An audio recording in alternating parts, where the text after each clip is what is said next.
Chapter 53. Link crashed into the confused bokoblin camp, swinging his sword about while riding atop Spirit. He was followed by half a dozen Garuda warriors on horseback, all calling out their Garuda war cries as they fell on the monsters. Overhead, Teba led a group of Rito that shot arrows down into the still-waking bokoblins and moblins. The sun had only just began to peek over the horizon, and Link's mixed band of warriors moved quickly to sow confusion and chaos in the monsters' ranks before they could realize just how few he had brought. In another area, Zora leapt out of the Zelkoa pond, attacking the Lizalfo's camp there, and Gorons rolled huge stones down the lower slopes of the Maldorna mountain. He heard a horn blow in the distance before it was abruptly silenced. Grimacing, Link wheeled Spirit around just in time to see a moblin swinging a club towards him. He threw himself back, flattening himself against the saddle, and the club passed just overhead. Thrusting his sword out, he managed to pierce the moblin just under the arm. It cried out in pain and backed up right into a large Gerudo claymore. Link nodded to the Gerudo that had just come to his aid and kicked Spirit into motion, riding down another bokoblin. All around him, the battle raged. Some of the monsters had begun to rally nearby, so Link focused his efforts there. He sheathed his sword and pulled out his bow, firing off a quick pair of explosive-tipped arrows that sent bodies flying. Teba's Rito followed this up with a series of arrows of their own, leaving the line broken and panicked. He charged, again wielding his sword to great effect, cutting down monster after monster. Something crashed down nearby, and he looked over, confused to see an uprooted tree rolling to a stop. He whirled around and spotted one of the giants, a Hinox, as explained to him yesterday, walking towards him, its eye bloodshot and angry. Where did they get another one of those? He wondered, grimacing. He leaped off of Spirit and smacked the horse in the rump. The horse wouldn't be as much help against a creature like that. When his horse was clear, Link stood ready, sword in hand, watching as the giant approached. A shadow passed overhead, and suddenly it was peppered with arrows from the squad of flying Rito. As it roared in irritation, Link sprinted forward, sliding between its legs, and hacked at its unprotected calves. It had incredibly thick skin, but the Master Sword still cut deep, severing muscle and sinew. The Hinox went down on its knees, bellowing in pain, and swept behind it with one massive, meaty arm, trying to catch Link. He dodged the blow, and sliced at the beast's exposed back and sides. Here he didn't do as much damage, as he had to cut through quite a bit of fat to get to the internal organs. It tried to rise again, but stumbled. Link had managed to sever the tendons connected to its heels. As it fell forward, bracing itself on its hands, he jumped, grasping onto the back of the animal skin vest that it wore. He plunged his Master Sword down into its back for additional leverage, and the Hinox immediately straightened, bellowing and thrashing. He barely held on for dear life, feet scrabbling against the creature's skin as it reached back, trying to grab him. Still holding tightly to the vest with his free hand, he wrenched his sword free and swiped at the hand that came nearest to him. He plunged his sword in, higher up the creature's shoulder, causing it to rage and scream. He held on as it tried shaking him off, and climbed higher until finally he straddled one of its shoulders. It turned its head to look at him, its massive eye quivering. Link turned his sword and rammed it deep into the side of the Hinox's head, into what he hoped was its brain. Its eye widened briefly, but then he saw its life fade away. As the monster fell, Link leaped off, landing in a roll. The Hinox slammed into the ground behind him, dead. A Gerudo rode past, ululating, and Link looked around. He saw Spirit nearby, pawing the ground anxiously. He whistled and his horse approached. Once back in the saddle, Link looked around. The area around him had cleared of monsters for the moment. The bokoblins had remained clear of the Hinox. They had a habit of throwing anything they could get their hands on, including their allies. And now that it had been dispatched, they did not seem very interested in approaching Link. The battle was going well. The multifaceted attack, though consisting of a relatively small force, gave the appearance of a large push and prevented the different camps from rallying together to fight. Even as he watched, a group of bokoblins broke, turning and running before a pair of Gorons wielding hammers. He heard a battle cry behind him and turned to see a new group of warriors, a mixture of Hylians and Sheikah, running towards the monsters on foot. They clashed with a group consisting mostly of bokoblins and moblins. Link turned spirit and charged towards this group's flank. Distracted by the newcomers, the monsters didn't even notice him coming up to their side until it was too late. Yes, they were winning. They were distant explosions. Frowning, he turned back towards Hateno. Smoke rose from the vicinity of the wall. There were more explosions, and Link saw chunks of wood sent flying. What? He turned his horse, spotting Liana nearby. He waved at her. I'm going to check it out.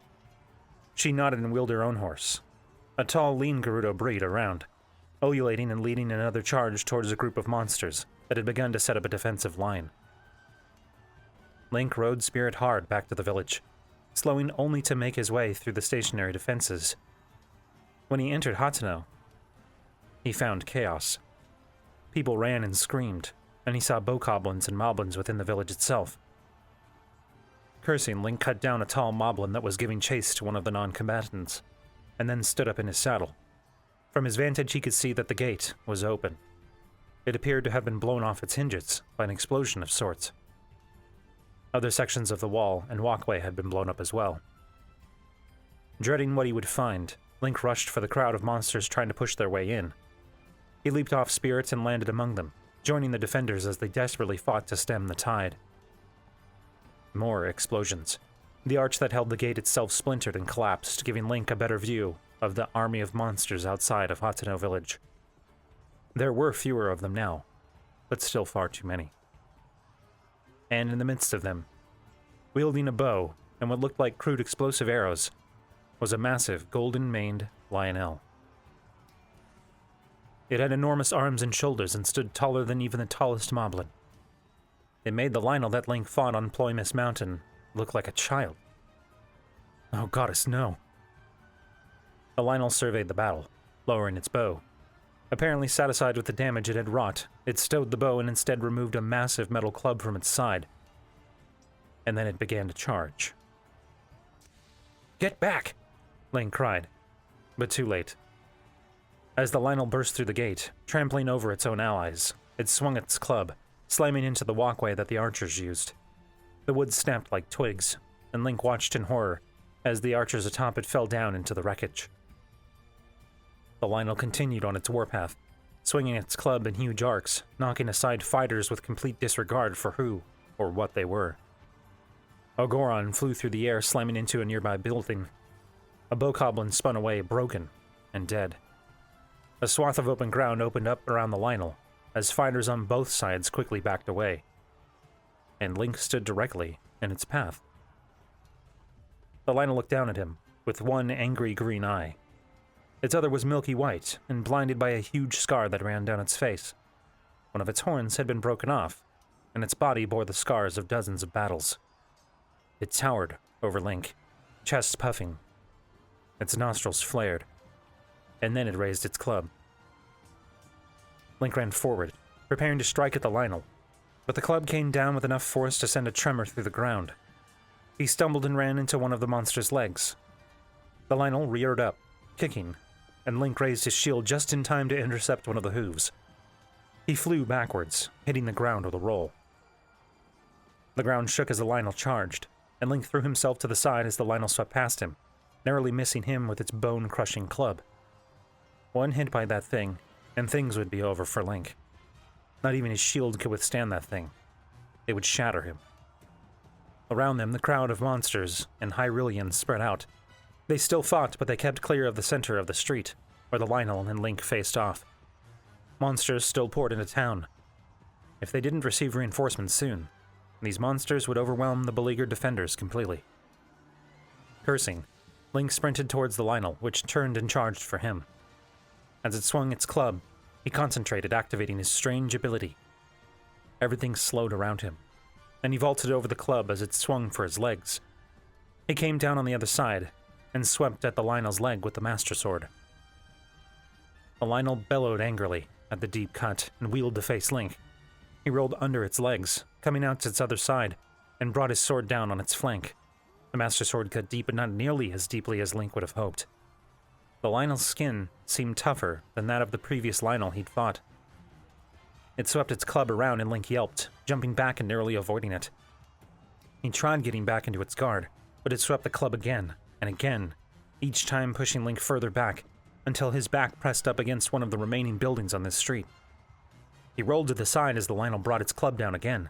It turned, following his movement, and slammed it down right behind him. The earth shook with every blow.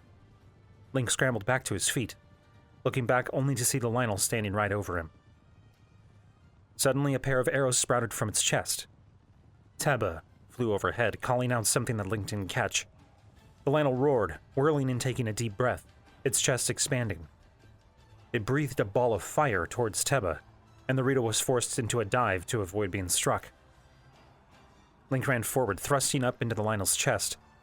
It pierced, but only just barely. The Lynel swept out with one of its paws, catching Link in the side and sending him airborne. He struck the side of the building with a grunt, dropping the Master Sword to the ground and falling in a heap. He struggled to rise. His vision swam and his thoughts jumbled together. As he pushed himself up to his knees, shaking his head, a shadow blotted out the sun. He stood up to find that the Lynel stood over him. It reached down, grasping him by the front of his tunic, lifting him off the ground. Weaponless, Link fruitlessly struggled to peel the Lynel's fingers apart. It tightened its grip, making it difficult to even breathe.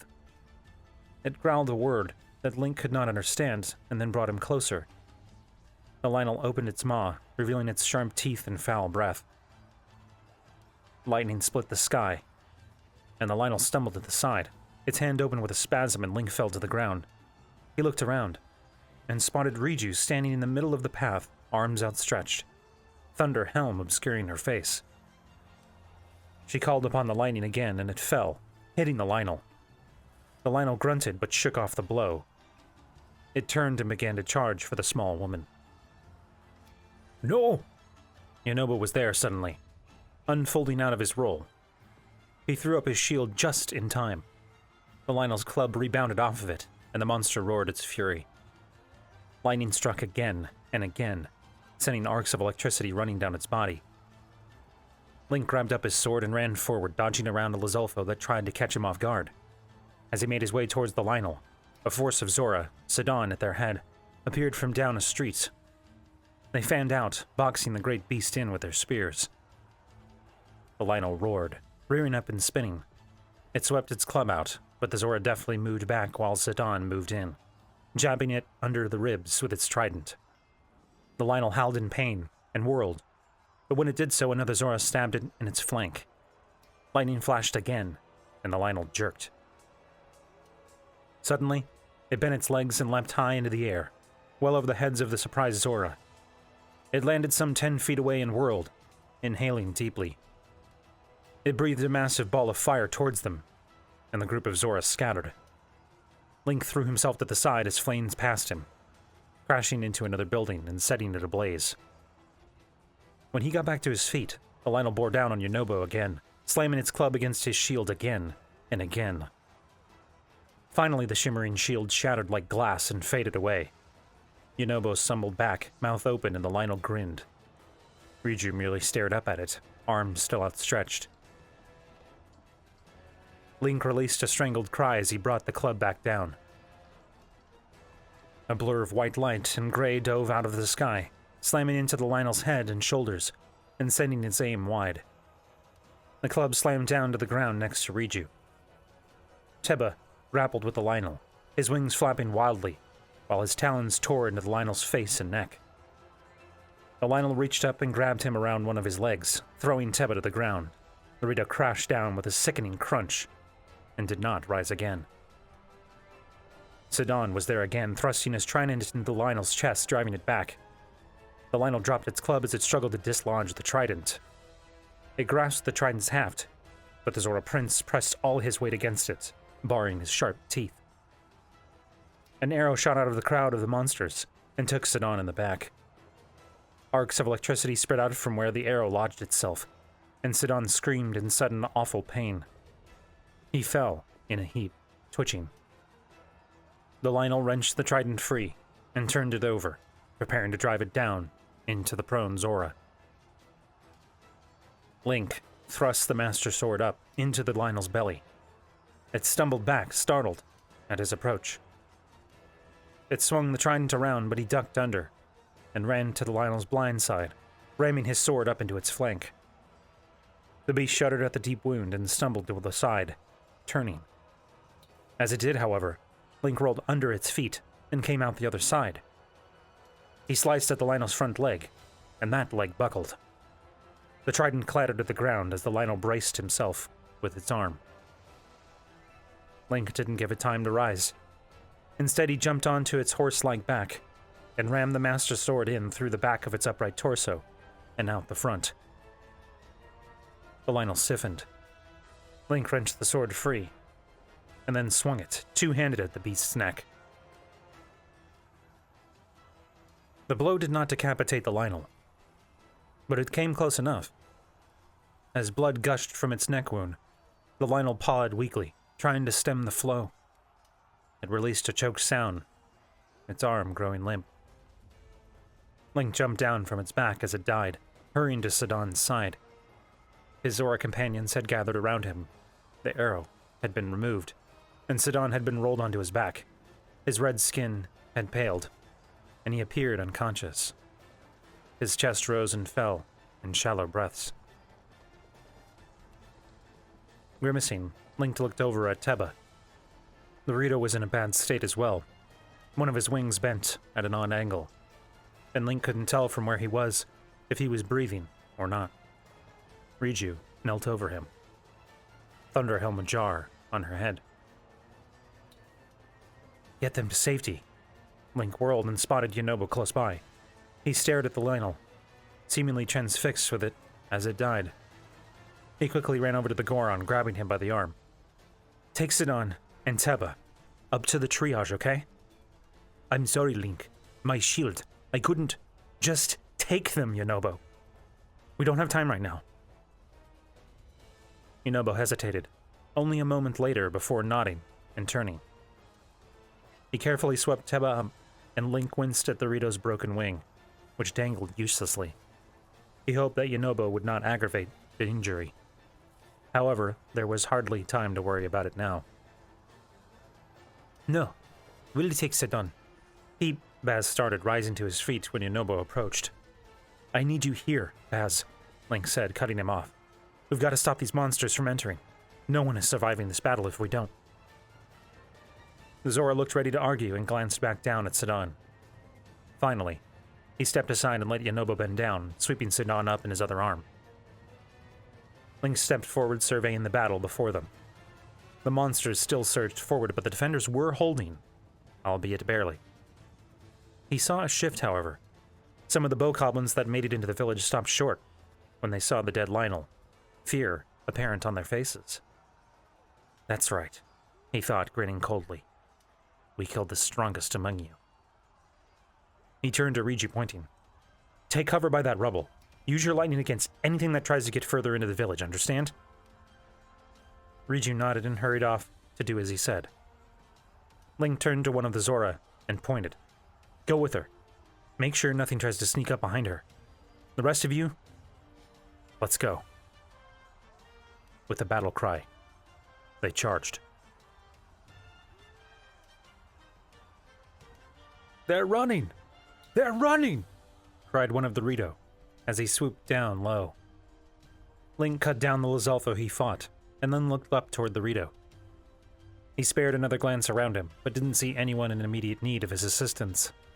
In fact, there were very few monsters left around them, and those that were still around were quickly being surrounded and slaughtered. He turned and ran to the gate. A stack of old furniture, tables, and bodies had been piled where the doors once stood. It was an imperfect barricade, but it had slowed the flow into the city. Eventually, more soldiers from the northern push had arrived as well. His plan had worked. Even without his assistance, they'd succeeded in pressing the enemy enough that they'd been forced to flee from that area as well. And now, if they were fleeing here, he carefully climbed one of the pieces of the refuse Much of it was sticky with Bokoblin and Zolfo blood, but he was already coated with the stuff regardless. Once he reached the top, he saw. The monster army had been decimated. It had lost so many the day prior, and today was even worse, as it had overcommitted to the gate. And now, they ran.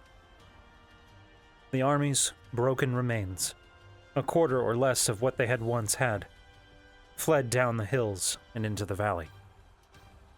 They had won. A cheer went up among the Hylians, and Link laughed, raising his master sword into the air. Some applause broke out. The last of the monsters in the city were put down one by one. Men and women embraced, wept, laughed, mourned. It was over.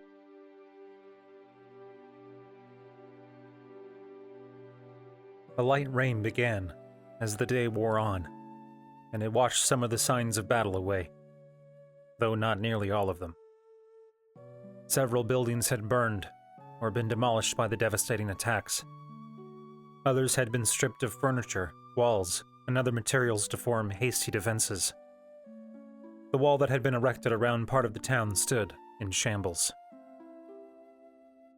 Over 100 defenders lay dead, though that was nothing compared to the estimated 1,500 attackers that had been killed in the city or just outside. It would take days to dispose of their bodies, though some carrion animals had already begun the grisly task. Most of them lay in piles where the forest west of Hateno once sat, the very same forest where Link had once saved Megan and Nat. Though it was solemn work, there was an air of victory in the town as the villagers and defenders went to work. It was a testament to the bonds that Link had built that no one spoke of leaving before the task was completed, though he suspected that some might have to. There still wasn't enough food to go around, and now that so many farms had been destroyed, it would be a difficult winter for the village, as it was. Perhaps the other races would share their own wealth of food this year. Where Link walked through the town, men and women stopped to watch him pass.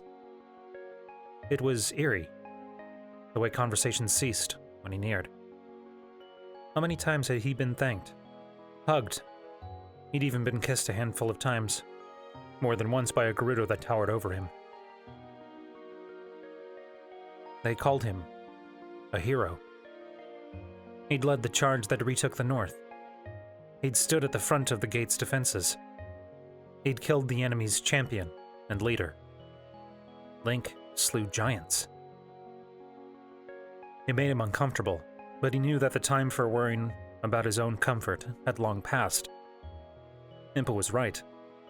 Cass was right. He gave these people hope. He brought with him a passion to fight back, to retake what was once lost. And so, when time allowed, Impa had gone back to Kakariko village, and returned with a fresh champion's tunic. She apparently had made several, just in case he ruined his, which he'd made a habit of doing. He bathed himself clean and donned it. The picture of the Hylian champion, or as some had taken to calling him lately, the champion of Hyrule. He was still bothered, however, by his lack of memory. Gaps remained, particularly in relation to his last weeks with Zelda. The memories of that final battle stood out. Something had happened to them on that last trip to one of the goddess's springs. An idea had hatched in his head, but he wasn't sure if Impa would approve. He turned, looking up towards the distant cloud-covered Mount Lanayru. Could he travel there? It would still take time for the divine beast to gather. He hadn't even had the chance to inform the other 3 champion spirits of his victory yet, so they might not even know to begin the journey to Central Hyrule. Not to mention now Purah was asking for just a little more time, if they could spare. She was close. He might have enough time, if he moved quickly. A colorful explosion went off overhead, sending a cascade of red and blue sparks out in a circle before it faded. Some of the gathered crowd oohed as the Gorons launched another of their fireworks off into the sky. This one exploded with vibrant green sparks. Tables had been set up in the streets, and they had been covered with food from every corner of Hyrule. Now that the battle was over, and the village itself had been rid of monsters, they'd been able to use the 2 Sheikah slates, much to Purah's irritation, to send people back to gather food. It was perhaps wasteful, considering the state of things, but it seemed fitting. It wasn't fully known yet what would happen next. There would be a gathering in central Hyrule, an army to fight at Link's back as he attacked Ganon. He hoped that it wouldn't be needed. Some would be sent back to their homes to raise the remainder of their respective military and militia forces. The majority, however, would march from Hateno village. It would take time, possibly too much time, but Link would address that, if needed. He would not risk his entire mission to wait for the last of the army to arrive. Either way, there was a tentative plan. The rest of it would be decided during the march. However, when the defenders of Hateno village gathered with the remainder of the forces left from each other race, it would be the greatest multi-race gathering in the past century, a force large enough to rival the old Hylian garrison. Link hoped it would be enough, and that he wasn't leading these people to their deaths. For now, however, they celebrated. Cass sang songs, joined by other musicians of varying talent. Some people danced in the overgrown cobblestone streets. Eventually, they would mourn the fallen, but today was not the day for that. The other Zora army had even arrived, though they chose to stay clear of Hateno village. The town was already bursting at the seams. Instead, they chose to remain in the nearby Lake Jara, and even helped gather fish for the celebration. "Link!" Nat called from her place at the center of the impromptu dance floor. It was already nearing midnight, but many still celebrated. She waved him over, but he simply raised a hand and shook his head, smiling. Instead, he made his way over to a table where several of his friends had gathered. Sidon sat there, still paler than normal, though looking considerably better. Teba was there too, though his right wing was wrapped in a sling. He was extremely angry that he would not be able to join in the fight against Ganon. But Link was just relieved that he survived. Riju and Yunobo were both there, and Buliara stood close behind Riju. The Gerudo chief had, apparently, not told Buliara where she left to help with the gate's defenses. And while looking for Riju, the taller guard had gotten engaged with a large group of monsters trying to make their way for the inn. Link settled himself down, groaning as his sore muscle protested. "Now you sound just like an old man," Riju said, smirking. She tore a strip of meat off of a turkey leg, chewing thoughtfully. "Though you are never 100 years old, I suppose." "That's not that old," Sidon said, grinning. Teba snorted. "We don't all live for as long as you, Zora." "How old are you?" Yunobo asked, leaning forward. He sat on the ground at the head of the long wooden table. There weren't many chairs that could hold a Goron's weight in the town. "Oh, I just passed my 115th year," Sidon said, shrugging. "Still quite young, by most Zora standards, especially among those in the royal line." Yunobo looked between Sidon and Link. "So, Link is older than you?" "Ah," Sidon looked at Link. "Would you say that?" Link chuckled, shaking his head. "I don't know what I'd say anymore. I definitely feel that old sometimes." "And what about you, Riju?" Yunobo asked.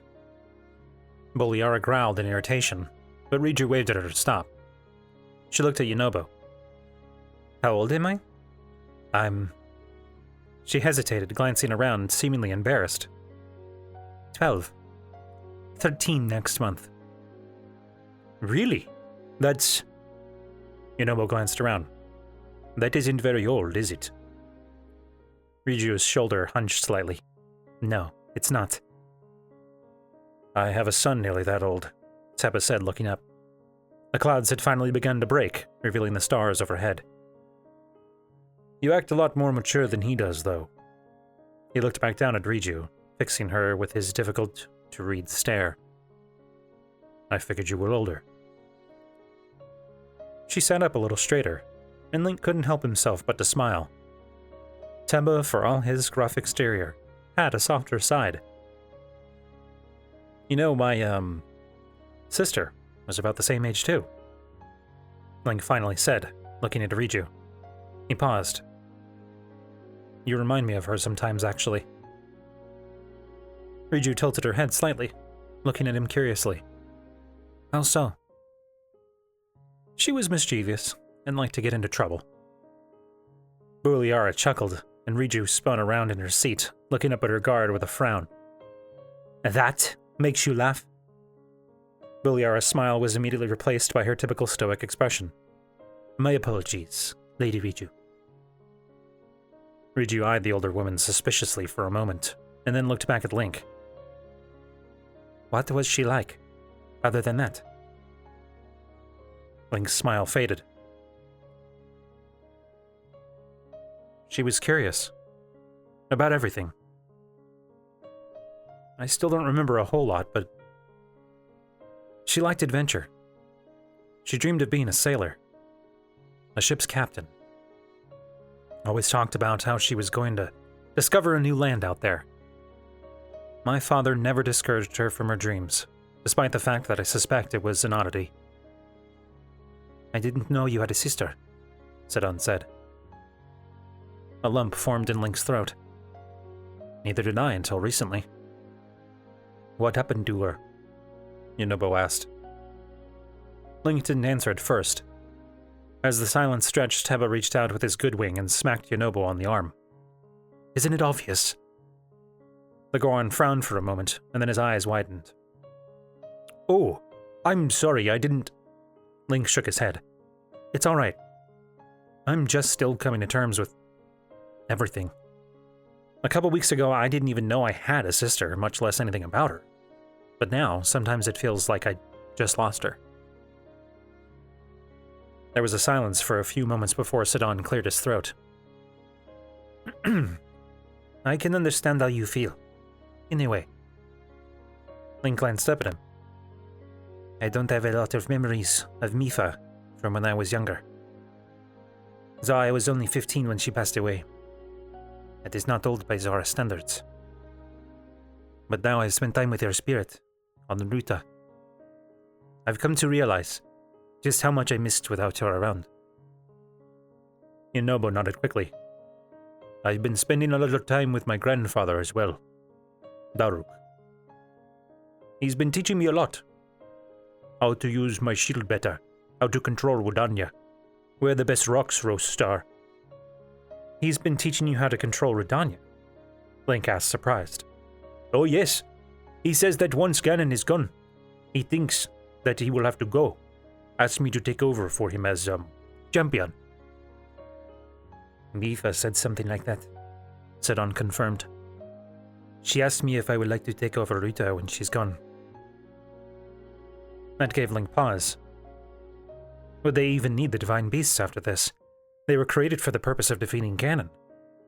Once that purpose had been served, what would they do with them? Or with the Legion of Guardians, for that matter? Damn, Teba said, scowling. I should have been bugging Rivali for some lessons, too.